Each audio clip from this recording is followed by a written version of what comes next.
ഈ കഴിഞ്ഞ വെള്ളിയാഴ്ച UAE ഞെട്ടിച്ച സംഭവമായിരുന്നു പ്രതിഷേധിക്കുകയും കലാപാഹ്വാനം നടത്തുകയും ചെയ്ത് ബംഗ്ലാദേശി പൗരന്മാർ എമിറേറ്റിന്റെ തെരുവുകളിൽ മുദ്രാവാക്യം മുഴക്കിയ സംഭവം. ഒടുവിൽ പ്രതിഷേധക്കാർക്കെതിരെ അബുദാബി ഫെഡറൽ കോടതി ശിക്ഷ പ്രഖ്യാപിച്ചിരിക്കുകയാണ്.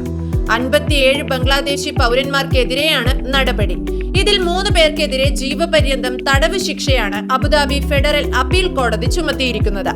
പ്രതിഷേധത്തിന് ആഹ്വാനം ചെയ്തു, ബംഗ്ലാദേശ് ഗവൺമെന്റിൽ സമ്മർദ്ദം ചെലുത്തണമെന്നാവശ്യപ്പെട്ട് കലാപം നടത്താൻ പ്രേരിപ്പിച്ചു തുടങ്ങിയ കുറ്റകൃത്യങ്ങൾ ചുമത്തിയാണ് ഇവർക്ക് കടുത്ത ശിക്ഷ നൽകിയിരിക്കുന്നത്. 53 പേർക്ക് 10 വർഷം തടവ് ശിക്ഷ ചുമത്തിയപ്പോൾ ഒരാൾക്കെതിരെ 11 വർഷത്തെ തടവ് ശിക്ഷയും ചുമത്തി. ഇയാൾ നിയമവിരുദ്ധമായാണ് രാജ്യത്ത് കടന്നതെന്ന് കണ്ടെത്തിയതോടെയാണ് ശിക്ഷ കടുത്തത്. ശിക്ഷാ കാലാവധി കഴിഞ്ഞാൽ ഇവരെ നാടുകടത്തണമെന്നും പിടിച്ചെടുത്ത വാഹനങ്ങളെല്ലാം കണ്ടുകെട്ടണമെന്നും കോടതി ഉത്തരവിട്ടിട്ടുണ്ട്.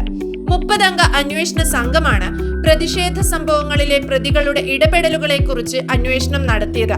സമാധാനം തകർക്കാൻ പ്രേരിപ്പിച്ച് പൊതുസ്ഥലത്ത് ഒത്തുകൂടി, പൊതുസുരക്ഷയെ തടസ്സപ്പെടുത്തി, പ്രതിഷേധത്തിന്റെ ഓഡിയോ വിഷ്വലുകൾ ഓൺലൈനായി പ്രചരിപ്പിച്ചു തുടങ്ങിയ കുറ്റങ്ങൾ പ്രതികൾ ചെയ്തതായി അന്വേഷണ സംഘം സ്ഥിരീകരിച്ചിരുന്നു.